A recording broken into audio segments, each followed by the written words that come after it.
awesome sauce? Scene 1, Apple, take 1. Okay, everybody, so let's go ahead and swap the battery out in an Oral-B toothbrush here.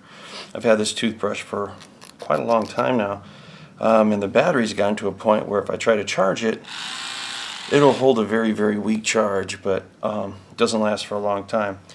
I'm going to go ahead and tell you right now that if you don't have a soldering iron and you've never soldered before or whatever, you might want to just get a new toothbrush. Okay, and the reason why, you're going to spend anywhere from $6 to like $20 for a replacement battery, and that could be with or without shipping. And you're going to have a soldering iron and some solder in order to remove it. So by the time that you're done, you know, taking this thing apart and, you know, buying all the stuff for it, you know, you might have spent already half of what a new toothbrush would be. So it's kind of up to you. But we've got a piece down here we're going to have to unscrew, and we have this cap right here. And when I say this cap, it's just like this little white thing right here that we're going to kind of pop off. And that went flying across the fucking room. That's alright.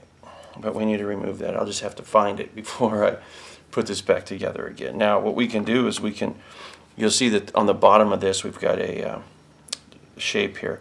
You don't want to stick a screwdriver or anything in there. You can use either the bottom of this or on the back of it. A lot of times they have this thing where you can just set it there and you give it a turn and it'll pop off. Okay. Alright. So we've got the bottom of this taken off here. And with this taken off, you don't want to start yanking. What we want to do is we want to push this out. Pretty much like that. Okay. And by doing so, you are going to see this is what we end up with right here. And my battery is inside this guy. Okay, so right here I've got a couple of solder joints here, and they go to the motor. And I'm going to have to desolder those.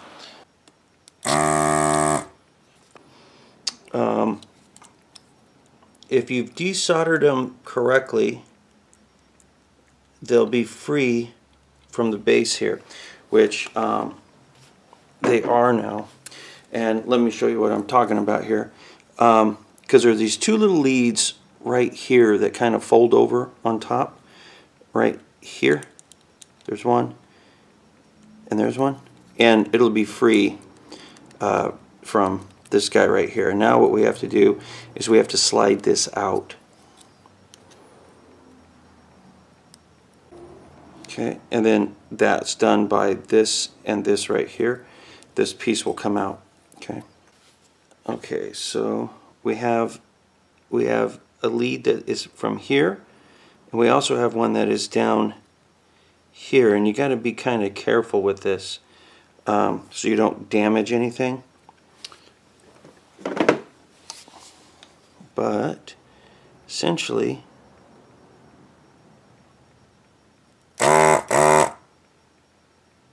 that's one. There's two. And I gotta tell you, this desoldering gun is nice, but it's actually a little too much for what we're doing here. To make my job a little bit easier, I'm gonna try to pop this off right here from the battery. That way I have something that I can hold while I am desoldering the cable. Okay, and I pulled it out in this direction.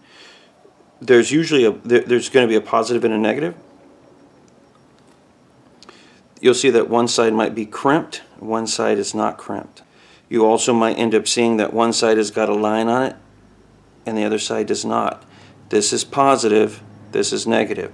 The side that's got the crimp is positive, the side that's got the little line is negative. Negative comes towards the rear. These leads that are on here are different than the leads that are on here, okay, in size. So we're going to have to fix that. So what we're going to do is, once again, we're going to find the positive. It's the side that also has got the little indentation that goes around. You'll see that the negative, once again, has the thing down here. What we're going to do is we're going to take this, take our snips here, and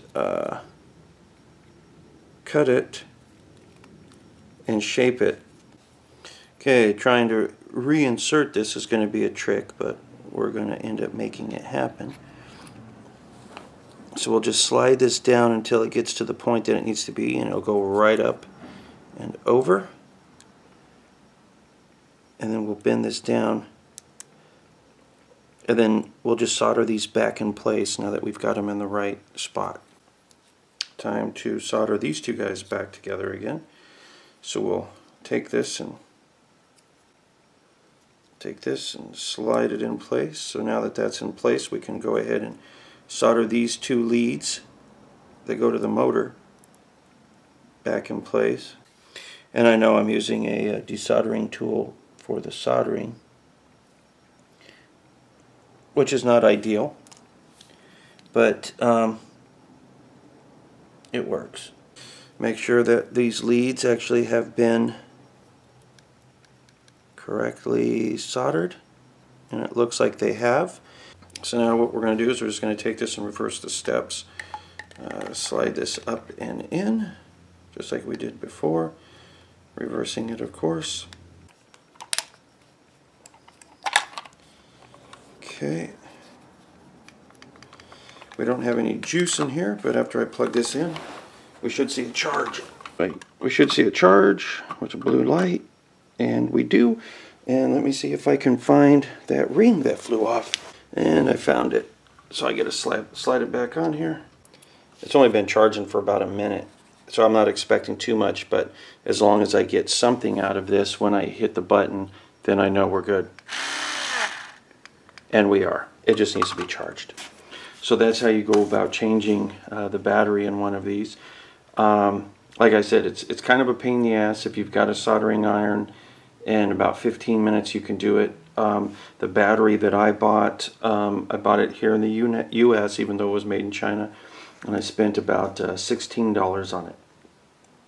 You could probably get one in China for $3 or $4 and wait for a month for it to show up, you know. But you know, there it is. It is what it is. So depending on the price of your toothbrush, you might just want to go out and get a new one. Anyway, guys, that is that. And until next time, talk to you later.